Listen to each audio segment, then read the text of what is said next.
originally called the Wuhan virus, then the coronavirus, and now finally COVID-19.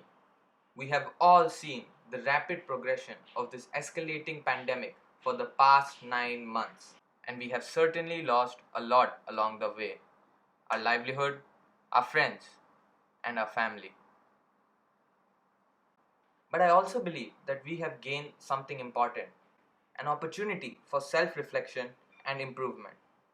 Personally, this pandemic has provided me an important opportunity to better inform myself and others about important biological processes occurring within the body so that we can generate some realistic awareness regarding the coronavirus. When we talk about COVID-19, the word virus is thrown around a lot. But what is a virus? How does it work? And what's so special about the coronavirus? Let's find out. Let's begin with describing its structure. A virus contains a protein coat wrapped around genetic material like DNA or RNA. The surrounding protein coat is known as the capsid, which protects the viral genome, helps the virus to latch onto a host cell, and aids in the getaway of the viral offspring.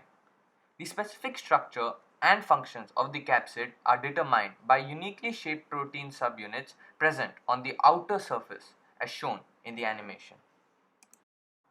Some viruses, such as HIV, influenza, and the coronavirus, contain an additional outer layer of protection known as the envelope.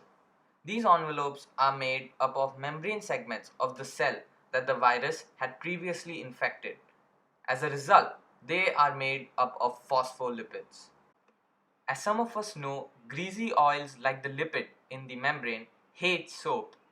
This is why the WHO strongly recommends hand washing with soap as a precautionary measure against the coronavirus. Alcohol-based sanitizers and disinfectants bear a similar effect on the virus. The objective of all viruses is to hijack a healthy living cell and convert it into a virus replicating factory.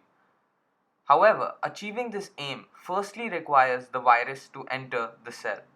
Unfortunately, our cells are easily tricked by viruses due to the protein subunits on their capsid, which bind with receptor molecules on the cell membrane and serve as a free admission ticket for the virus to invade the cell. The viral genetic material serves as an instruction manual for the host cell to code specific proteins for the virus.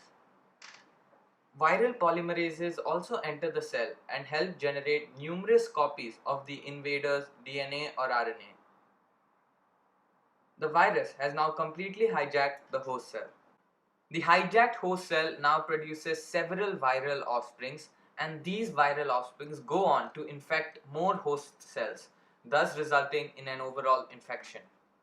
The host cell usually dies during this process. But what is a coronavirus?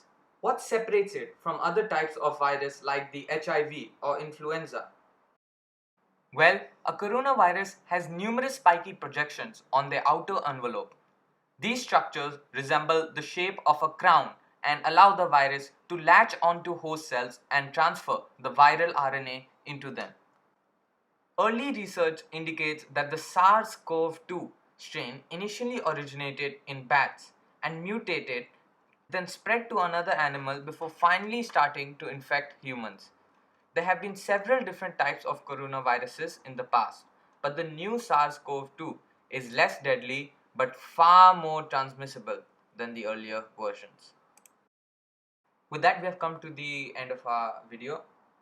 I hope you enjoyed it. The next part will delve into the biological mechanism and effect of the SARS-CoV-2 on our body, and the final part will delve into the ongoing treatments for the coronavirus.